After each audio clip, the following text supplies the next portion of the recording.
Este es el Young Changemakers Podcast, una producción de Global Changemakers. Yo soy Megan Díaz y junto con Goitzi seremos sus anfitrionas en esta temporada. Si quieren conocer más sobre los recursos y programas que Global Changemakers ofrece, visiten www.globalchangemakers.net. Disfruten el episodio.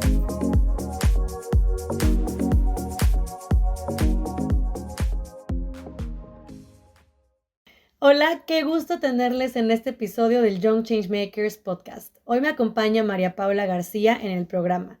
Les comparto que va a ser un episodio muy interesante donde hablaremos sobre su trabajo y en particular sobre cómo está transformando la educación con comunidades indígenas en Colombia.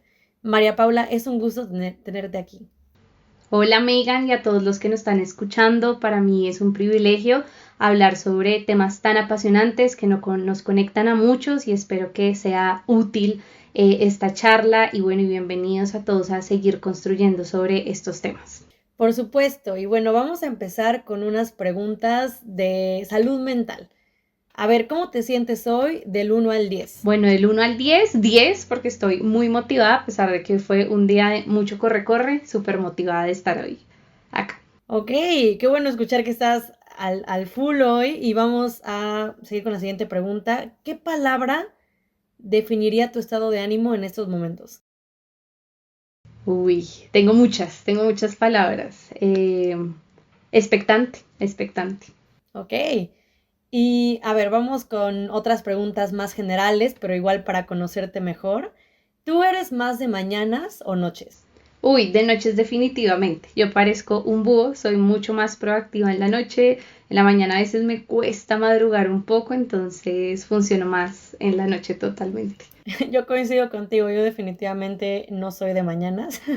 Entonces, qué gusto saber que tenemos algo en común. Obviamente tenemos más cosas en común, como ya pudimos platicar brevemente, pero ahorita en el podcast también para quienes nos escuchen van a poder notarlo. Pero, a ver, esta es la última pregunta que hacemos de manera general. ¿Qué prefieres, el té o el café? Uy, el té. La cafeína me pone un poco hiperactiva y luego me sube la energía y luego se me baja. Entonces prefiero el té siempre como con mucha calma. Y también es revitalizante el tecito.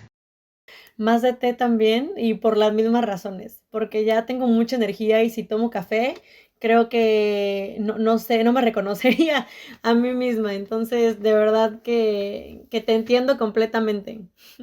Espectacular. Eso es lo que hace esta comunidad, conectar mucha gente con cosas maravillosas. Así es, qué gusto igual tenerte aquí en el programa y ya vamos a ahondar justo en la parte central de este episodio que es hablar de tu proyecto, hablar de la educación y María Paula, tú eres una changemaker que está transformando la educación desde un enfoque comunitario. Pero cuéntanos más, ¿cómo nació tu proyecto y qué busca cambiar? Bueno, también pues presentarme. Mi nombre es María Paula, soy colombiana de Bogotá, de la capital. Yo siempre digo que tengo como un perfil bivocacional, súper apasionada en los temas digitales. De hecho, actualmente lidero un equipo de desarrollo digital en Banco de Bogotá, pero también dentro del sentido de la vocación me apasiona justamente todo el tema social, de conectar comunidades, de construir puentes de oportunidad. Y justamente con esa pregunta, Megan, la gente se preguntará, ¿qué es Sura la Irúa? ¿De dónde nace esto? María Paula en Bogotá, ¿cómo llega a La Guajira? Que es justamente donde está ubicado uno de nuestros programas. Sura la Irúa significa justamente raíces en la lengua materna guayunaiki. Este programa nace hace 7 años en el desierto de Uribe de La Guajira. El punto máximo, si ustedes ahorita buscan un mapita de Colombia, se van a la punta máxima, ahí está La Guajira. Digamos que allí afrontan diferentes retos y uno de los retos justamente es la educación. Actualmente justamente en este departamento se ubica con uno de los índices más altos de analfabetismo y cuando conocí por primera vez esta comunidad vi que justamente había que hacer muchas cosas allí, pero creo firmemente que si uno empieza con la educación se pueden hacer cosas maravillosas. Entonces junto a mi familia, un grupo de amigos que estuvimos viajando en diferentes misiones, entendimos que a través de la educación, construyendo un espacio, que ese fue el primer espacio que construimos, una biblioteca, podíamos queríamos tener un espacio de aprendizaje empírico que conectara la oralidad, la lectura, escritura, y allí empezamos justamente a construir diferentes programas progresivamente, uno de ellos a través de cines móviles, en un espacio que no había energía, no había luz, logramos construir 6 espacios para que los niños conectaran con el tema de multimedia, con culturas diferentes, otros programas a través de bibliotecas itinerantes, salirnos de ese espacio de muros y que conectara a otras rancherías.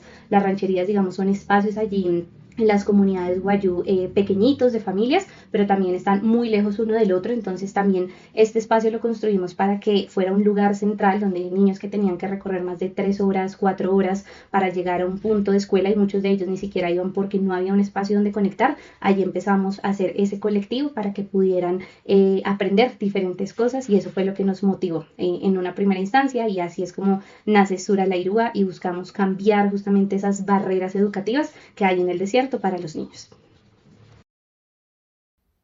Qué impresionante. Muchísimas gracias por compartirnos esta información. Definitivamente es un proyecto integral.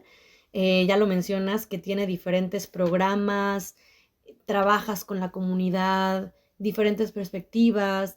Y en ese sentido, pues justamente tú trabajas con una comunidad indígena, que es la comunidad Wayuu. Me interesa conocer cómo es el proceso de co-creación con esta comunidad. Y para ti, ¿qué significa co-crear en este contexto? Bueno, yo creo que debemos dividir la palabra co-crear dentro de como las dos partes de ese prefijo. Co es al final trabajar en conjunto y crear al final es innovar, crear cosas que de pronto no existen actualmente y de acuerdo a eso pues poder producir cosas que sean útiles dentro del contexto que estamos trabajando. Partiendo de allí, Megan, yo creo que bueno, ha sido un reto muy interesante porque co-crear no es fácil. Cuando estamos hablando de conjunto, son ideas diferentes. Yo tengo una idea, la comunidad tiene otra y demás. Y cuando co-creamos, yo lo subdividiría como en varios pasitos. El primero es lograr como un reconocimiento, llamémoslo territorial. Sabemos que, digamos, las comunidades, justamente nuestros grupos de amigos, familia, comunidades y demás, siempre hay diferentes individuos, siempre para co-crear, y eso fue, creo que dentro del proceso, una clave para trabajar con comunidades indígenas, era entender que están como subdivididos en 3 partes: el individuo, la comunidad y al final el colectivo completo que abarca la cultura wayuu. Sin ese reconocimiento es muy difícil porque yo voy a poder pensar en un individuo y no en la parte colectiva, y cuando hablamos justamente de estos programas sociales de impacto es necesario como comprender esa parte integral del 360. Entonces digamos que empezamos a reconocer dentro de todos los viajes, bueno, ¿por qué es tan importante el individuo en la comunidad? Porque su rol es importante para la comunidad, porque a nivel cultural siguen algunas creencias, cosas de pronto que justamente yo no sabía y que tuve que aprender en eso. Lo segundo es entender, ellos tienen muchos espacios de diálogo. De hecho, la palabra, las tradiciones, todo es a través, de hecho, no solo en las comunidades wayuu, por lo general en las comunidades indígenas de Colombia se ve estos patrones de crear espacios de diálogo, porque, digamos, las figuras de autoridad van dejando como su legado en la palabra. Entonces, justamente los espacios de diálogo, de poder escucharlos y entender qué se requiere dentro de su contexto, es súper importante porque partamos que de hecho dentro de lo que les comentaba ahorita, que construimos inicialmente una biblioteca, uno dentro del mundo occidental se imagina que la biblioteca es llena de libros, mesas y demás, pero digamos para ellos justamente dentro de los espacios de diálogo era sumamente importante que ellos tuvieran esa construcción de diálogo, como reforzar la lengua materna, digamos que en su mayoría hablan guayunaiki español. Se ha perdido un poco la tradición justamente pues por muchas mezclas, dentro de también pues migraciones que deben hacer a otros territorios, pero eso era esencial para ellos. Entonces en los espacios de diálogo se conoce cuál es la necesidad, y siento que con esa co-creación, ya después de que uno tiene los diálogos, es cómo construimos algo que de verdad, como hablaba al inicio, no solo impacte un individuo, sino que impacte un colectivo. Otra cosa importante es también, y nos llamaba mucho la atención cuando trabajamos con los niños, entendiendo qué programas querían, por ejemplo, esto del tema del cine, ellos nunca habían visto un cine en su vida, una pantalla y demás, pero entonces a través de también incorporar nuevas herramientas, como también somos respetuosos dentro de lo que ellos conocen en su espacio, ¿no?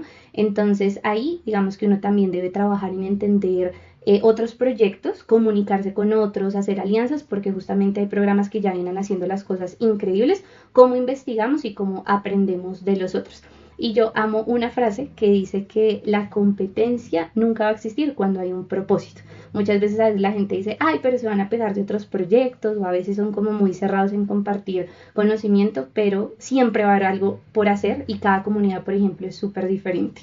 Yo que le añadiría, digamos, a ese tema de co-creación, lograr como con esa idea que salga dentro de la comunidad con la que uno trabaje, pilotear, hay cosas que siempre van a funcionar y de hecho yo que estoy en el mundo también de la tecnología con estrategias digitales, jamás algo va a ser perfecto, ningún producto digital va a ser perfecto, así es también con los programas sociales, hay que iterar, hay que pilotear y acomodarse también pues dentro de lo que se necesita, porque yo debo ser muy sincera que cuando nosotros iniciamos con la comunidad, nosotros sí llevamos, digamos, el concepto de biblioteca occidental, de tiene que ser esto, cuando vamos viendo que al final la comunidad no se adapta a ese modelo y que quieren, por ejemplo, ellos aman los espacios nocturnos, entonces ellos tienen un concepto de diálogo a través de la hoguera. Ah, bueno, entonces, ¿cómo logramos que la lectura sea en esos espacios y no entonces en un espacio cerrado? Entonces, todo eso empieza como a cambiarle a uno la mente en entender las comunidades y que si uno quiere que al final lo que uno está haciendo sea escalable, tiene que pues tener esa apertura a la comunidad y ser pues muy objetivo con lo que se está trabajando. Muchísimas gracias por esta respuesta. Creo que hay demasiados puntos que me gustaría tratar, expandir sobre lo que has comentado, pero creo que uno de los más valiosos es el hecho de saber escuchar, porque tenemos como voluntarias, personas voluntarias, mucho que aportar y está bien, pero también es súper importante escuchar a la comunidad, ¿no? Y también, más allá de todo lo que nosotros podamos enseñarles, las comunidades tienen muchísimo que enseñarnos a nosotros. Entonces, creo que es justo lo que mencionas con tu experiencia y dice algunos ejemplos, ¿no? Como el programa del cine, que era algo que les llamaba la atención, o también hasta, por ejemplo, en cuestiones de el tiempo, que preferían actividades nocturnas, si no lo entendí de manera incorrecta. Y en ese sentido, me gustaría que nos contaras un poquito más sobre estos proyectos. ¿Qué otras actividades co-crearon juntos? Bueno, hay algo que me gustaría también expresar, Megan, para contar también de cómo logramos diversificar los programas empezando con uno solo. Nosotros subdividimos la palabra Sura la Irúa como en un acróstico. Entonces le fuimos preguntando a la comunidad y a nosotros mismos dentro del equipo, bueno, cómo quisieran que el programa fuera. Entonces la S de Sura la Irúa, sostenible. ¿Por qué sostenible? Que digamos si nosotros no estamos como equipo, ¿cómo hacemos que ellos se interesen en seguir con las familias los programas? Ejemplo, los cines. Entonces les preguntábamos, bueno, ¿qué quieres ver en el cine? Uy, yo quiero aprender y no lo decían. ¿Cómo es el mundo exterior? Por ejemplo, los niños nos decían que ellos pensaban que era solo una tierra completa el mundo y cuando empezamos a ver documentales, por ejemplo, de otros territorios, de otros continentes, era como increíble. Cuando tú despiertas justamente esas ganas de aprender, de wow, como ese efecto, wow, ya me vuelvo así, se empieza a ser sostenible porque yo no tengo que estar ahí como, bueno, vamos a hacer esto, no, sino que ellos mismos dicen, porque entonces no hacemos esto periódico y que sea sostenible de acuerdo también a ellos. La U de Sura la Irúa también es útil y la otra U único, porque digamos que cuando hacemos los programas deben ser útiles, porque de nada sirve que yo, y nos pasó con nuestro equipo, empezábamos al inicio del programa con ciertas cátedras, pero no veían la utilidad de pronto en el territorio y hay que entender justamente qué necesidades afronta el territorio para que los programas sean útiles. Nosotros tenemos otro programa, un tema de enseñanza, cátedras, espacios de justamente aprendizaje colectivo en muchos temas, pero los temas podía que no fueran de interés, entonces los apropiamos al territorio. Único para que al final ellos se sientan que están en un espacio que les aporta. La R también de reformador. A nosotros nos pasó algo que los niños, y es el programa que tenemos, Bibliotecas Itinerantes Rurales, más allá del espacio físico, les gustaba era estar afuera. Entonces era, bueno, ¿cómo hacemos que el niño esté feliz en el entorno de afuera, pero también aprendiendo y también llevando a otros otras cosas? Entonces empezamos con las bicicletas, unas mochilas, ellos llevaban sus cuentos, sus lecturas, los profes también, y se iban pues a otra comunidad a leer y demás. Entonces eso es reformador, porque al final ellos también están aportando desde una dinámica colectiva, desde una dinámica de aprendizaje chévere, cómo los llevan a otros espacios. La A de Sura la Irúa también es abierto, la idea y nuestro enfoque, digamos que fue hacer partícipe a otras comunidades en la nuestra actual. Hay un tema y una dinámica que la hablo con mucho respeto en las comunidades indígenas Wayuu concretamente, que digamos que están muy cerrados en su ranchería, como que no permiten a veces integrar otras rancherías y demás, porque cada uno tiene su dinámica. En este tema de apertura queríamos que justamente otros profes que venían de otros territorios donde no tenían su espacio físico, donde no tenían herramientas, pudieran llegar allí y ser ese puente abierto para otros. La L también de Suera la Iruga es la llave, entonces nosotros esa llave la ponemos como acceso a otras cosas diferentes. Entonces digamos que también dentro de las bibliotecas itinerantes que teníamos había ya herramientas tecnológicas, tabletas, grabadores de voz para que ellos también tuvieran una interacción a ese mundo digital, respetando obviamente sus dinámicas. La A también es de ancestral. Nosotros dentro del programa también tenemos espacios de diálogo con los ancestros, las autoridades. A veces se pierde, digamos, como de paso a paso en generaciones, como esa figura que representa, digamos, los saberes ancestrales. Y de hecho allí nació también otro programa, por eso yo creo que es súper importante diversificar de acuerdo a lo que se va trabajando con la comunidad. En ese aspecto de ancestral dijimos cómo logramos que al final los pequeños, los jóvenes, vean el tema de la lengua materna de ellos, el tema de oralidad y escritura importante, que no lo vean como, ay, pero yo por qué tengo que aprender esto. Entonces hicimos una editorial, de hecho que hoy ya suma más de 80 volúmenes, que se las compartiré para que lean cuentos de la comunidad, y ellos a través de historias que le había contado el abuelo, la abuela, el papá, el amigo, empezaron a trabajar relatos, y esto permitía que justamente el tema ancestral perdurara, porque como Sura la Iruga lo dice, raíces, queríamos que afianzaran también esos temas. Y por último, la I de ingenioso, la R de recuerdos, la A también de afirmar dentro de nuestro acróstico, nos permitía que también dentro de estos espacios creemos recuerdos. Entonces también las dinámicas no solo se han dado en materia de un tema académico, sino que crearle recuerdos a los niños es crear dinámicas. Por ejemplo, para nosotros los cines han sido un hit porque les crean una memoria diferente, comparten con sus familias, de acuerdo a como todo el grupo familiar, crea esa unión y afirmamos también el trabajo colectivo.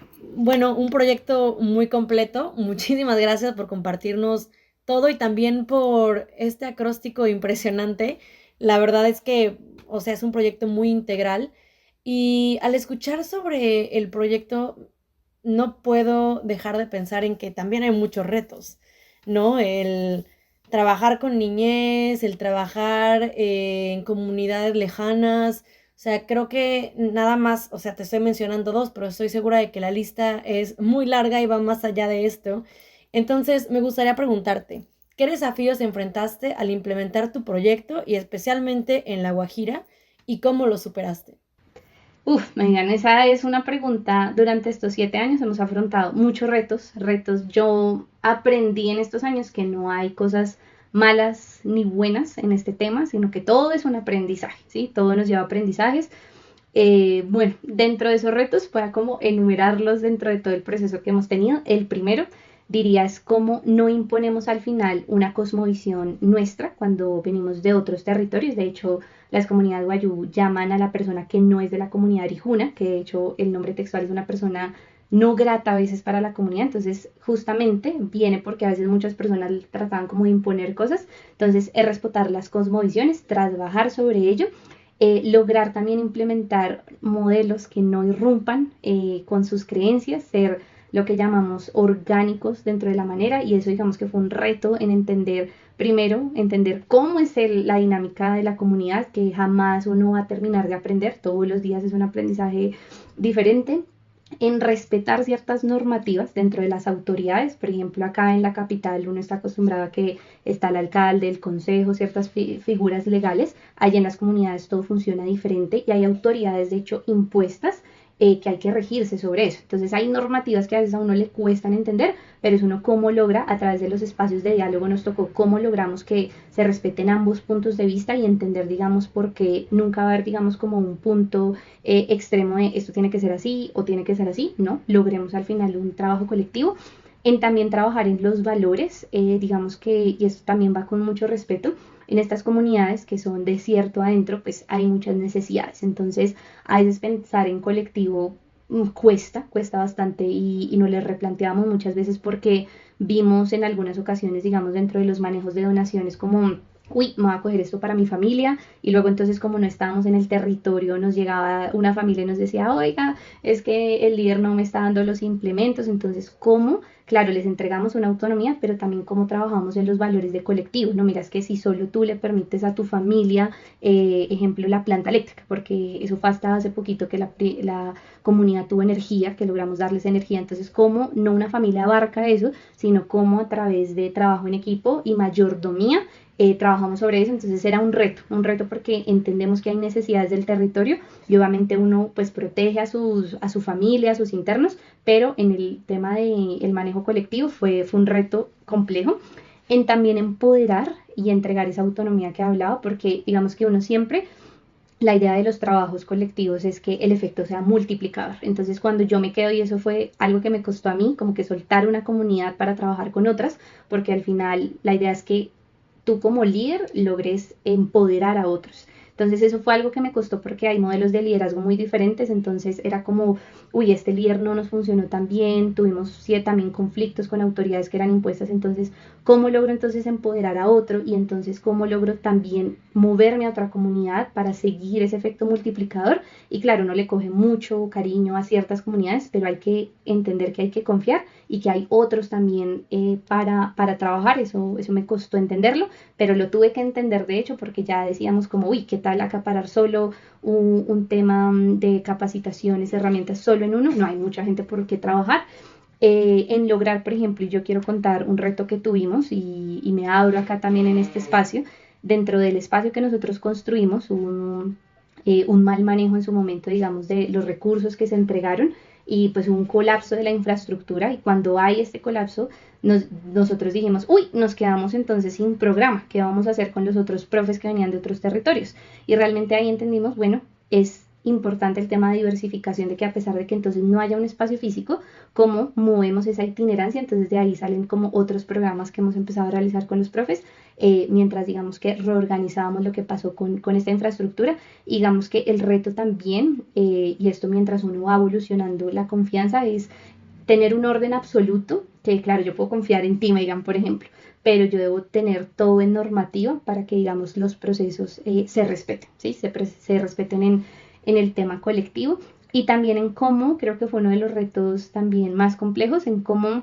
poner la pasión que uno tiene por algo, del equipo de uno, de todas esas personas que están tratando de reformar muchas cosas y lograr poner al servicio de muchas personas cualquier cosa, como que impregnarles a otros la pasión para que sigan trabajando por sus comunidades, por sus territorios, es un reto, pero pues cuando se hace con pasión, se hacen las cosas organizadas y cuando hay un propósito, se puede siempre diversificar y llegar a otros espacios.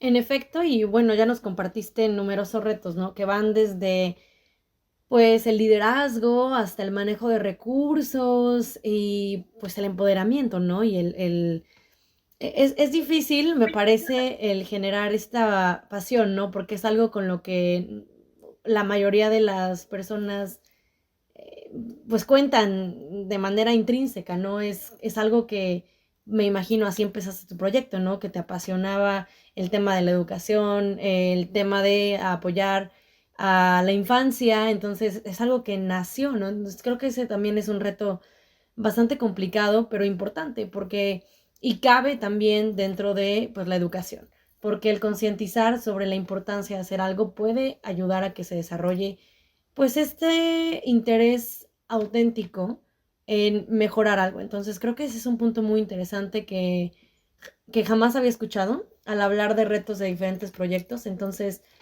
es muy valioso que lo compartas aquí. Y bueno, pues hablando de todos estos retos, creo que podemos conectarlo bien con lo que hace Global Changemakers, porque justo lo que hace Global Changemakers es tratar de apoyar a personas jóvenes que cuentan con una iniciativa, con un proyecto o que simplemente tienen ganas, ¿no? De hacer un cambio y apoyan con diferentes tipos de iniciativas que van desde cursos en línea o capacitaciones en persona, cumbres globales. Entonces, a mí me interesa saber cuál ha sido tu experiencia con Global Changemakers, qué te motivó a unirte y cómo ha influido en superar estos retos en tu trabajo comunitario y social. No, pues vengan, yo estaré eternamente agradecida con la comunidad Global Changemakers.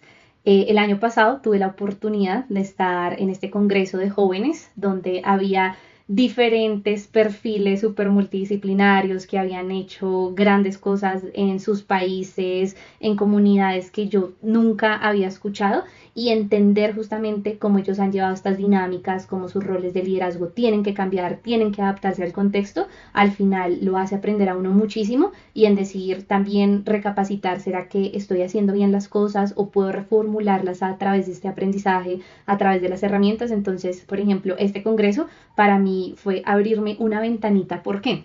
Yo tenía un programa congelado que ya les voy a contar en un momento de qué trata, pero no lo había empezado porque sabía que debía reformular muchas cosas y al escuchar justamente otros programas que estaban mejor constituidos, con mayores bases y una organización diferente, me abrió un panorama diferente para estructurar de manera mucho más fuerte un nuevo programa que quería iniciar y justamente gracias a Global Changemakers hace una semana que estaba otra vez en La Guajira, se hace realidad un sueño. ¿Por qué? Global Changemakers, a través de esta red, que no solo es aprendizaje colectivo, sino que nos empodera a una red espectacular, crea conexiones, crea alianzas, también permite crear, digamos, a nivel financiero nuevas marcas. Digamos que aperturaron una serie de grants. Dentro de estos grants nosotros participamos y dentro de este grant, pues digamos que teníamos el espacio para decidir, bueno, cómo queríamos seguir impactando con programas actuales o con programas nuevos. En mi caso, digamos que ya Sura la Irúa, que pues venía con 7 años, sí, digamos que las mamás, de hecho, de los niños con los que trabajamos, nos habían dicho como, oiga, chévere los espacios que están teniendo nuestros chicos, pero nosotros venimos acá a sentarnos y esperar a que ellos terminen las actividades o los dejamos en la biblioteca, los dejamos en el colegio y ya. Y para nosotros, entonces, empezamos a hacer unos focus group, unos espacios de diálogo para saber, bueno, qué te gustaría aprender justamente dentro de los espacios físicos o espacios virtuales, porque algunas sí tienen conectividad. Entonces nace, de hecho, Huya. Huya significa lluvia, también en la lengua materna wayunaiki, con nuestro eslogan Arte que Sana. Huya es una academia de liderazgo y educación financiera y sale, digamos que el concepto se robusteció a partir de Global Changemakers, escuchando, digamos, otras dinámicas de cómo a partir de, claro, la base de educación podemos diversificar con otros frentes y porque hicimos, digamos, enfocado en liderazgo y educación financiera. La mayoría de las madres de los niños con los que habíamos trabajado, su actividad principal económica era las artesanías, pero dentro de este proceso de comercialización, pues hay muchos temas de irregularidades con los terceros, con los comerciantes, hay muchas mujeres que no saben de operaciones matemáticas, que no saben de pronto el margen que van a ganar, que de pronto en sus hogares también afrontan retos y cuando en el hogar está pasando retos, también al final eso se ve reflejado en nuestras actividades normales de vida. Entonces empezamos a madurar esta marca con el aprendizaje que tuve en este congreso y gracias a ese gran fue que hicimos realidad ahorita nuestra visita en territorio, donde ya digamos estamos trabajando con diferentes mujeres.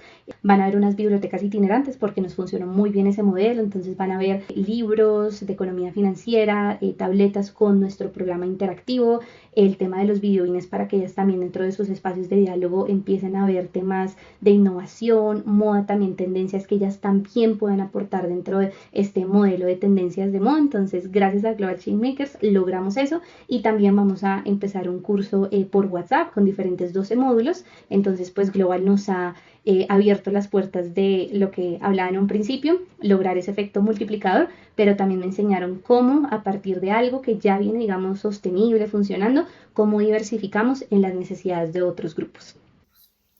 No, pues impresionante, la verdad. Estoy sorprendida en un muy buen sentido de escuchar que gracias al apoyo de Global Changemakers has podido acelerar el impacto de tu programa.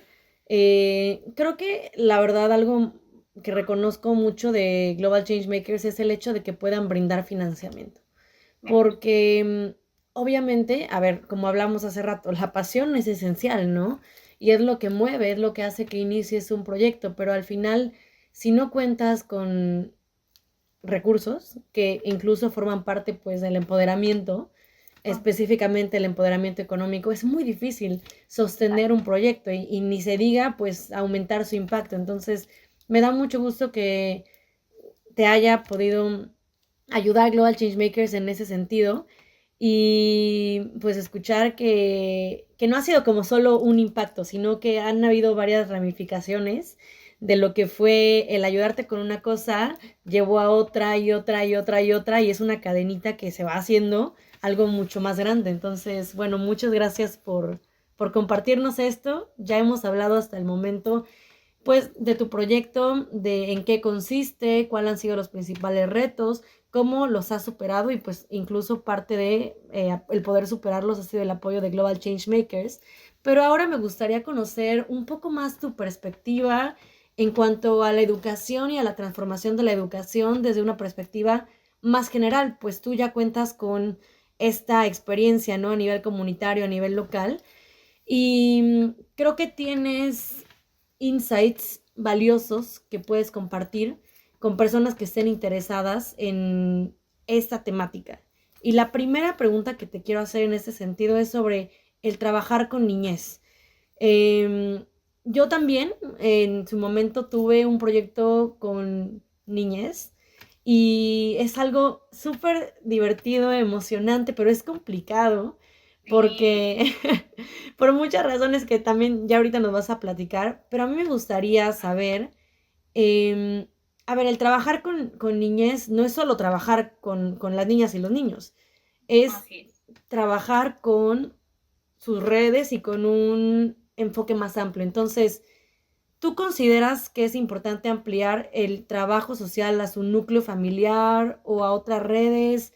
O en ese sentido, em, ¿crees que debería trabajarse solo con la niñez? ¿Cuál ha sido el mejor enfoque desde tu experiencia? Bueno, Megan, uy, sí, como tú le decías, es súper divertido. Yo creo que de hecho de los niños uno siempre va a aprender muchísimo porque ellos, yo digo, de manera buena, no tienen un filtro, ¿sí? Uno a veces de adulto filtra todo y como que uno está pensando todo milimétricamente. Los niños tienen un mundo muy abierto que le permite a uno también entender cómo ellos ven todo lo que esté pasando en su entorno. En ese sentido, digamos que yo siento que hay diferentes programas que se enfocan o en la niñez, o en jóvenes, o en mujeres, en hombres, o en el grupo completo, que está súper bien, pero si digamos que, por ejemplo, si es el caso de que tu programa está enfocado a un solo arquetipo, yo lo llamo el arquetipo, en el arquetipo son los niños con diferentes características, si hay que buscar cómo entonces yo hago una alianza o trabajo con otros o empiezo a diversificar mis programas. ¿Por qué? Digamos que el niño puede estar en un espacio aprendiendo muchísimo, llenándose de ideas creativas y demás, cambiando de pronto muchos pensamientos que no sé, lo encajonaban en algo, pero entonces, claro, tú trabajas en el día, en la tarde, en los espacios que se crean, pero luego entonces el niño llega a la casa. ¿Y qué puede pasar en la casa? Que ese mismo pensamiento que ya tenía con su grupo de amigos, con su profe, en nuestro caso con la bibliotecaria, llega a la casa, de pronto no lo puede compartir, de pronto el papá o la mamá, no digo que todos los casos sean iguales, pero nuestros casos con los que trabajábamos tenían estos escenarios, no le pongo atención al niño, esto no me interesa, o lo que pasa es que el niño también está dentro de la dinámica de la lengua materna, el español, pero entonces cuando llega a casa como que se dificulta de pronto ese intercambio, o pues al final hay ausencia de ciertos roles dentro de la familia que de pronto lo pueden decepcionar, o le dicen que nos pasaban muchos casos que los papás eran, ay, ¿usted para qué va a eso? ¿Usted para qué aprende?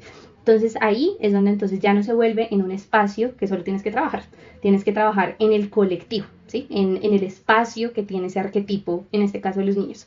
En ese sentido, digamos que justamente también por eso nosotros creamos Juya, porque las mamás vieron ese interés de cómo nosotros también aprendemos y cómo hacemos de ese espacio que está transformando al niño, lo llevamos también a casa. Entonces siento que sí es muy importante trabajar en un integral y que creo que ahorita lo hablamos al principio, dentro de cómo co-creamos. El co-crear es entonces salirme del pilar del individuo al llevar al colectivo de familia y al llevarlo también al cultural y cómo también se impregna que los papás sean ese motor del niño. Yo les voy a contar un caso real.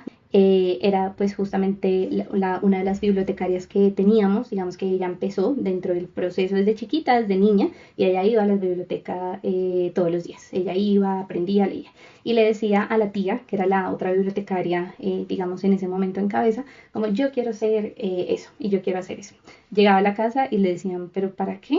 Usted dedíquese también, que es súper respetable, usted dedíquese también acá al pastoreo. Ella pudo hacer eso, pero entender las pasiones de los otros, ahí es donde toca trabajar en familia. La tía que hizo, la tía no era su rol de mamá, pero era su rol de liderazgo, entonces ella empezó a permear cómo logro que entonces ella siga su trabajo. Y al final ella, una niña que era parte de la biblioteca, se vuelve bibliotecaria, empodera a otros niños. Entonces ahí es donde uno dice que si el efecto uno quiere que sea multiplicador, tiene que abarcar el 360.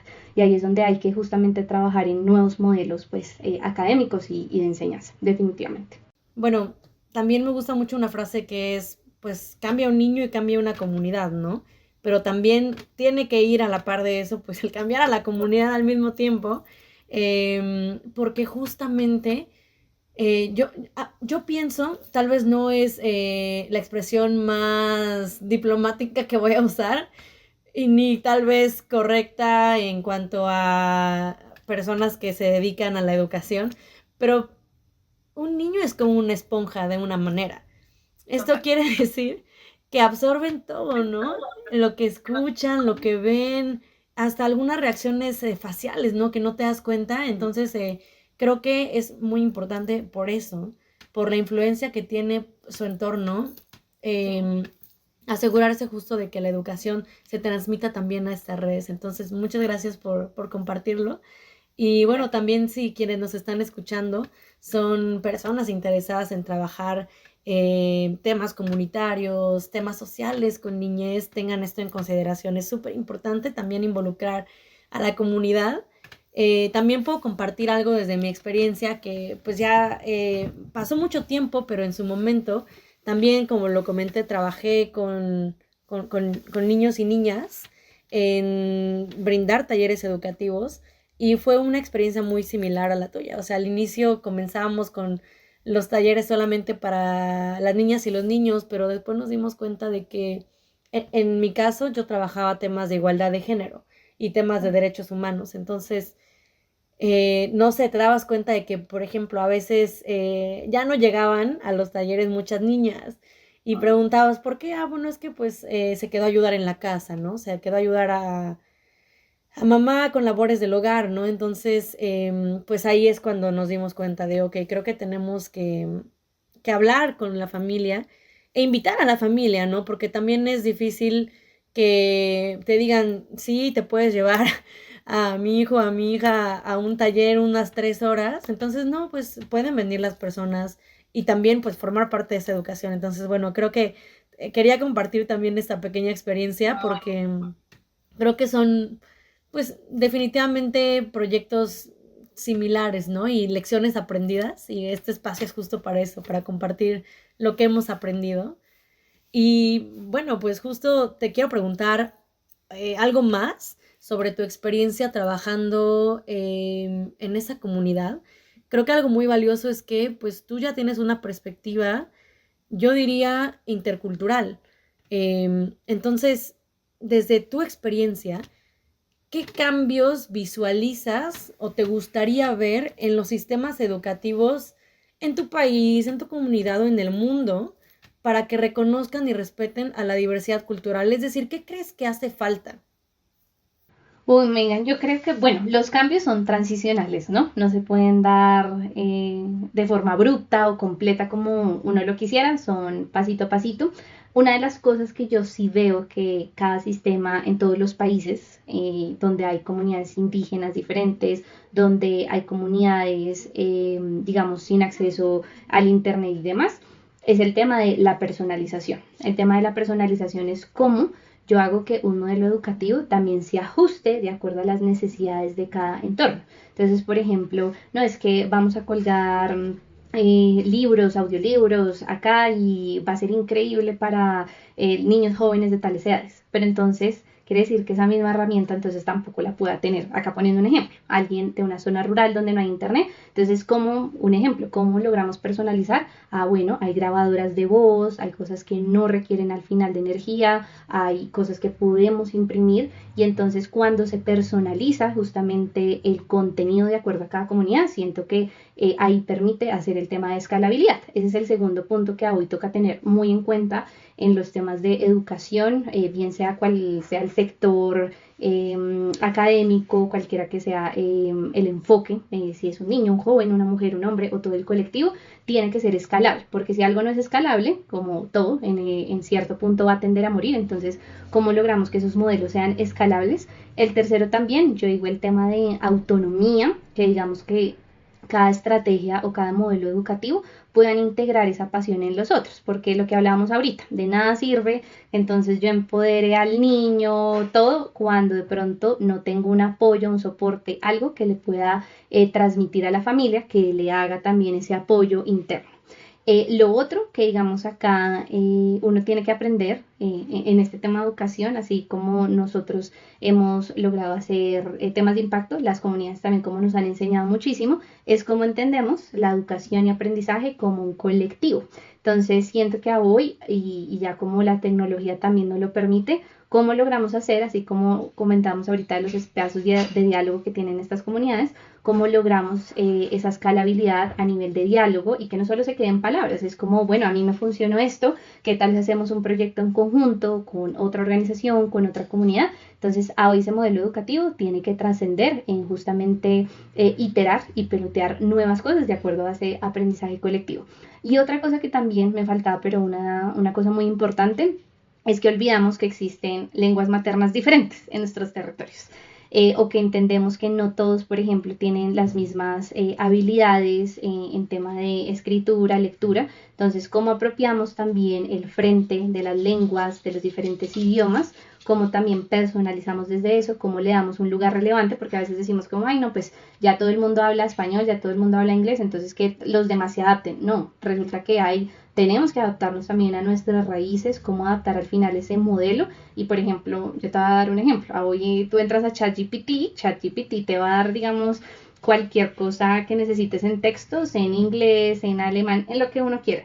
Y cuando uno ve qué pasa si alguna comunidad quisiera, por ejemplo, nuestras comunidades de Wayuu, en entender algo en Wayyunaiki, no existe porque no hay un diccionario o no hay un modelo basado en eso. Entonces es también cómo nosotros, a partir de las herramientas tecnológicas de innovación, también aportamos dentro de ese contexto y creo que debe ser un reto, digamos, constante y entender cómo nos replanteamos día a día. Y en el tema también yo podría decir, digamos, en el tema de todos podemos decir, ay, no, todos tienen su vista súper bien, o todos entonces saben leer súper bien. No, hay otros modelos que también hay que adaptar en esa estrategia de acuerdo pues a las condiciones de cada persona en sus capacidades. Entonces diría que sí hay un enorme esfuerzo, pero digamos que en ese enorme esfuerzo hay tantas personas y organizaciones que están haciendo cosas increíbles. Acá hay un tema también del mensaje de crear alianzas y lograr ese efecto multiplicador que se necesita en esa transformación colectiva. Oh, buenísimo, María Paula. Gracias por compartirnos esto, porque también, pues, a mí me dejó reflexionando el ejemplo tan acertado que nos diste de ChatGPT, ¿no? O sea, la verdad es que también parte de tener una educación intercultural es impulsar que las herramientas que tienen un potencial educativo pues muy fuerte sean también inclusivas, ¿no? Y que estén al acceso de todas las personas. Creo que es algo muy importante. Jamás he hecho el experimento de meterme a ChatGPT y ponerle algo en, por ejemplo, en el caso de México, escríbeme la respuesta en náhuatl o en otra lengua indígena. Y la verdad, no sé si pueda hacerlo, ¿no? Eh, entonces, bueno, muchas gracias por compartirlo. Y pues desafortunadamente ya estamos llegando al final de este episodio, pero no podemos irnos sin que nos compartas dos cosas. Y la primera es que para todas las personas que nos están escuchando, ¿qué consejo le darías a las personas jóvenes que quieran hacer un proyecto como el tuyo, que quieran co-crear soluciones educativas en sus territorios? Bueno, vuelvo a la frase, yo sé que la hemos repetido como 3 veces o 4 veces de que cuando hay propósito no hay competencia. Yo los invito a cada uno de los jóvenes, cada uno tiene habilidades maravillosas, capacidades espectaculares. Creo que cuando uno habla de qué puedo hacer, cómo puedo aportar dentro de mi territorio cercano, un territorio más lejano, hay que primero uno evaluarse a uno mismo, cómo puedo influir en otros. Y ese tema de influir viene desde el ser. Entonces, los invito a que primero hagan un diagnóstico. A veces uno se da duro en ciertas cosas y uno dice como, ay, pero yo qué tengo que aportar si tengo esto. Pregúntenle también a sus círculos cercanos que seguramente les van a decir, usted tiene un talento en esto. O también dentro de esa introspección personal, pregúntense qué sueños ustedes tienen y cómo dentro de ese sueño no solo están ustedes, sino está el mundo, está el colectivo. Una vez hecho eso, ese diagnóstico, la invitación es a soñar. Yo les digo que cuando hace 8 años ya, como el proyecto ya lleva 7 años, hace 8 años que yo conocí por primera vez a la comunidad, yo llegué, de hecho se dio en este lapsus de tiempo. Hice mi primera misión a la comunidad de La Guajira, luego al siguiente día, después de llegar de la misión que duró casi un mes, me fui a Montreux, a un pueblito de Suiza, a hacer un diplomado de liderazgo y programas sociales y de paz justamente. Llego a Colombia de nuevo y yo digo como hay que hacer algo, hay que hacer algo. Les digo a mis papás como, y todavía tengo el dibujito que hice, un dibujito de ahí, una escuela para las comunidades que conocí, porque vi el tema de la educación muy complejo. Y mis papás me dijeron, bueno, ¿cómo se va a hacer eso? Y yo, no pasa nada, vamos a soñar. Ellos fueron, de hecho, uno de los primeros que me apoyaron. Entonces, busquen en sus círculos quién les puede apoyar. Entonces, dentro de ese sueño, que sueñen, por favor, porque yo en ese momento decía, bueno, ¿y yo cómo voy a construir algo en medio del desierto? No, pues resulta que hicimos alianza con el uno, con el otro, yo tengo esto. Entonces, siempre únanse de ese colectivo de recursos. Entonces, mi invitación es a soñar. Pero lo tercero, y que lo hablábamos ahorita, Megan, y que fue una pregunta muy importante dentro de este podcast, ¿cómo co-creamos cuando ya tenemos ese sueño de crear algo en un territorio con una comunidad específica y demás? Es entender que tenemos cosmovisiones súper diferentes, hay que entenderlas. Lo que tú también decías, cómo logramos esa escucha activa, porque nosotros podemos querer algo, pero donde vamos a impactar, donde vamos a trabajar en conjunto, van a tener otras necesidades. Entonces mi consejo es, hagan un diagnóstico a profundidad de territorio, de entender sus necesidades, de entender los individuos que habitan justamente en los programas, que entiendan al final cuál es su objetivo. Digamos que ahorita que se habla de KPIs, de OKRs, a veces a nivel solo de, diría, las otras me dijeron, ay no, eso solo es en temas de negocio, en temas, no, es en tema de también programas de impacto. ¿Cuál va a ser su estrella del norte? ¿Sí? ¿Cuál va a ser la estrella que ustedes quieren impactar? Y yo creo que sí es muy importante fijarse esos OKRs o los KPIs. Yo digo que en este tema más OKRs, porque los OKRs los podemos decir más aspiracionales, como esos Key Result. Plantéense un objetivo principal, plantéense un key result, resultados claves, como yo quiero lograr impactar a tantos porcentajes de niños en nuestro caso, o yo quiero lograr impactar, digamos, estas habilidades que pueden ser, digamos, un tema numérico o un tema que de pronto no sea numérico, pero que ustedes puedan medir el impacto, porque hay una frase de un matemático muy célebre que dice que lo que no se mide no existe. Entonces, si ustedes quieren ver su proyecto en un tema de escalabilidad, si ustedes quieren ver el impacto, tienen que hacer los OKRs. A mí, digamos que dentro del inicio del proyecto yo dije, no, vamos viendo, es que si necesitábamos ver la evolución, tocaba poner unos OKRs. Eso fue uno de los aprendizajes y retos que también tuvimos para saber si era escalable o si teníamos que cambiar algo o teníamos que quitar alguna piecita. Entonces, el tema de los OKRs es súper importante para que se fijen sus metas, su estrella del norte, y también, digamos, sentarse luego de eso con su equipo. Jamás, y este también es un aprendizaje, uno nunca va a poder hacer solo nada en la vida. Entonces siempre apóyense de sus grupos y formen un colectivo que permita pues motorizar muchas cosas. Buenísimo, muchas gracias María Paula, y pues ahí lo tienen, ya fueron muchísimos consejos, así que ojalá hayan tomado nota, que van desde la importancia de medir, ¿no? Medir lo que hacemos, el impacto, como mencionó la frase de un matemático famoso, es que si no se mide no existe, pero también en contar con el apoyo de otras personas. O sea, nos contabas justo cómo te apoyaron tus papás. O sea, creo que me rescato el hecho de que como personas jóvenes se atrevan a soñar. Y creo también en ese sentido que andamos hablando de frases célebres, hay una frase que me encanta que dice que ser joven y no ser revolucionario es una contradicción hasta biológica. Y en este sentido, creo que podemos aplicarlo o adaptar esta frase a lo que mencionas, como el decir que el ser joven y no ser soñador es una contradicción hasta biológica. O sea, creo que la juventud tiene un poder transformador imparable. Y lo primero que tienes que hacer es creer que se puede y soñar, y ya que alguien te diga que no o que veas que es imposible, ahí tal vez ya empiezas a dudarlo, pero vas a ver que no es imposible y vas a ver que muchas veces el propio no te lo pones tú y no las demás personas. Entonces, muchas gracias por compartirlo, María Paula. Y ahora sí, pues ya llegamos al final de este episodio. Fue un episodio muy enriquecedor. Nos quedamos con muchas experiencias, con muchas perspectivas y con muchos puntos de los cuales incluso yo tomo nota. Te agradezco mucho por haber estado aquí. Y antes de que te vayas, no sé si nos puedas compartir en dónde las personas que te están escuchando puedan encontrarte o encontrar más sobre tu trabajo.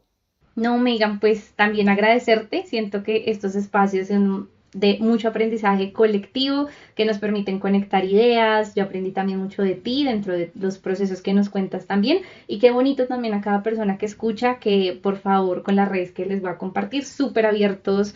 Al final esto es lo mágico del tema social de construir, que yo no sé algo, sé que le puedo preguntar a otro, de pronto estaban afrontando algún reto. Créanme que con lo que les dije, más retos, tenemos una lista de más de 1000 retos que han pasado dentro de estos programas. Entonces, bueno, dentro de todas las redes me pueden encontrar como María Paula García Romero.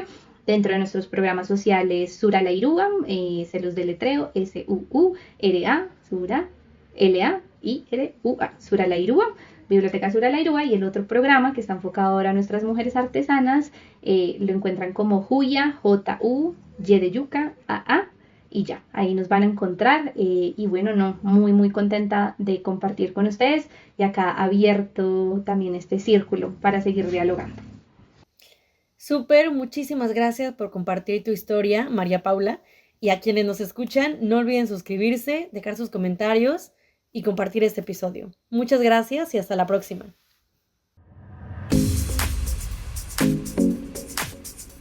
Muchas gracias por escuchar este capítulo del Young Changemakers Podcast. Si están escuchando en Spotify, les recordamos dar clic al icono de la campana para obtener una notificación cada vez que publiquemos un episodio nuevo. También les recordamos visitar global-changemakers.net para tener acceso a todos los programas y recursos disponibles para ustedes. Muchas gracias.